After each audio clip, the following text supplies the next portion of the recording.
السلام علیکم ورحمۃ اللہ وبرکاتہ۔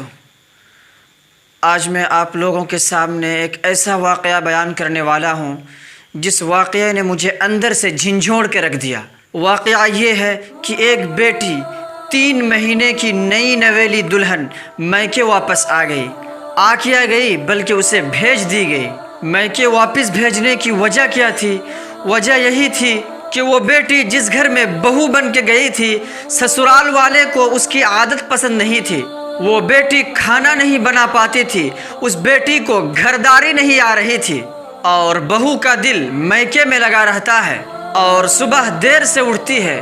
یہ سب شکایتیں، یہ سب الزام ایک 20 سال کی نئی نویلی دلہن پر ایک 55 سال کی ساس لگا رہی تھی۔ یہ الزام ایک 60 سال کے بزرگ سسر لگا رہے تھے۔ یہ الزام ایک 30 سالہ ظالم شوہر لگا رہا تھا۔ حد ہو گئی سسرال والے، یاد رکھنا اللہ سب کچھ دیکھ رہا ہے۔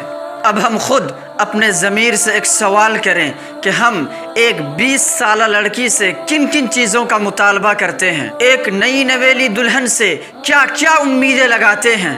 ہم لوگ اپنے عمر اور تجربے کے مینار پر کھڑے ہو کر اس نئی نویلی دلہن کو کیوں پرکھتے ہیں؟ ہم بڑے دھڑلے سے کہتے ہیں کہ ہمارے گھر ایسا نہیں ہوتا، ہمارے گھر ویسا نہیں ہوتا، ہمارے گھر کے اصول میں یہ نہیں ہے۔ الغرض ہم اس نئی نویلی دلہن سے اس طرح پیش آتے ہیں جیسا کہ یہ بہو ہی ہمارے خاندانی فالتو ریتی رواج کے ٹھیکیدار ہیں۔ بھلا آپ مجھے بتائیے کہ ایک وہ لڑکی جو 20 سال اپنی ماں باپ کی گود میں پلی ہو، ایک وہ لڑکی جو اپنے بھائیوں کی آنکھوں کی ٹھنڈک ہو، ماں کے آنچل کو چھوڑے ہوئے ابھی کچھ ہی دن ہوئے ہوں، یہاں تک کہ پڑوس والے چاچا چاچی بھی شاید ان کو بھلا نہ سکے ہوں۔ ہم ذرا سوچیں کہ آخر وہ تو کسی کی بیٹی ہی ہے، وہ تو مشین نہیں کہ اس کے اندر سارے صفات موجود ہو اور اس طرح موجود ہو کہ بٹن دباتے ہی 100% کام کرنے لگے۔ ہم ذرا اپنی بیٹی کا جائزہ لیں کہ ان کے اندر تمام خامیاں ہونے کے باوجود بھی ان کے سسرال والے انہیں گھر نہیں بھیجا۔ اگر وہ بھی ہماری بیٹی کے ساتھ ایسا برتاؤ کرتے تو ہمارا رویہ کیا ہوتا، ہمارا دل پر کیا گزرتا؟ مجھے حیرت ہوتی ہے دنیا کے کچھ ساسوں پر کہ وہ تو ایک خود عورت ذات ہے، وہ تو اپنی بہو کی جذبات کو، اس کی نزاکت کو سمجھ سکتی ہے۔ وہ یہ بھی سمجھ سکتی ہے کہ میں بھی ایک دن بہو تھی، میں بھی ایک دن کسی کے گھر آئی تھی۔ وہ کیوں نہیں سمجھ پاتی کہ ایک نئی نویلی دلہن کو، ایک بیٹی کو ایک نئی جگہ پر خود کو منانے میں تھوڑا سا وقت لگتا ہے؟ میری نظر میں تو بیٹیاں بہت نازک اور پیاری ہوتی ہیں، لیکن اندر سے بہت مضبوط بھی ہوتی ہے۔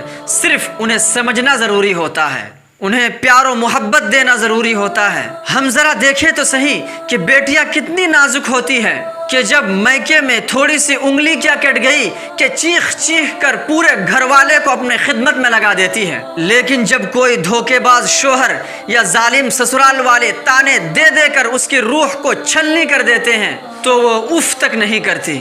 وہ بیٹی جسے اپنے پسند کے کپڑے نہ ملنے پر عید نہیں مناتی تھی، لیکن جب ماں باپ ایک ناپسندیدہ شوہر کے ساتھ ایک ناپسندیدہ سسرال والے کے پاس اپنی لاڈلی بیٹی کو بھیج دیتی ہے تو وہ بیٹی اپنے خاندان کی عزت کی خاطر ساری زندگی گزار دیتی ہے، پھر بھی وہ اپنے خاندان پر کوئی خروچ نہیں آنے دیتی۔ اے میری بہن، تیری ہمت، تیری برداشت اور تیری جذبات کو میرا سلام ہے۔ میں سسرال والے سے ایک بات کہنا چاہتا ہوں کہ آپ اپنی نئی نویلی دلہن کو تھوڑا سا وقت دیجئے، یہ سوچ کر کہ آپ کی بیٹی کو بھی کوئی وقت دے رہا ہے۔ یہ بات ہمیں زیب نہیں دیتی کہ ہم دوسرے کی بیٹی کو تانے دے دے کر میکے بھیج دیں اور اوپر سے یہ بھی کہیں کہ تیرے ماں باپ نے کچھ سکھایا نہیں۔ یہ جملہ بولنے سے قبل ہمیں یہ سوچنا چاہیے کہ یہ جملہ اس بیٹی کے دل میں تیر کی طرح ٹکراتی ہے، پھر وہ بیٹی تکیے میں منہ چھپا چھپا کے روتی ہے۔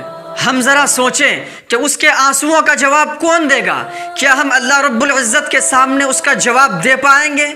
اور میں آخر میں بیٹی والوں سے کچھ کہنا چاہتا ہوں کہ بیٹی کو فیس پیک اور اسمارٹ فون دے کر ہی اسمارٹ مت بنائیے، بلکہ اسے سیلف رسپیکٹ اور عزت نفس کیا ہوتا ہے اور بیٹی، بیوی اور بہن کے حقوق کے ساتھ ساتھ شوہر اور سسرال والے سے کیا برتاؤ کرنا ہے یہ بھی سکھائیں۔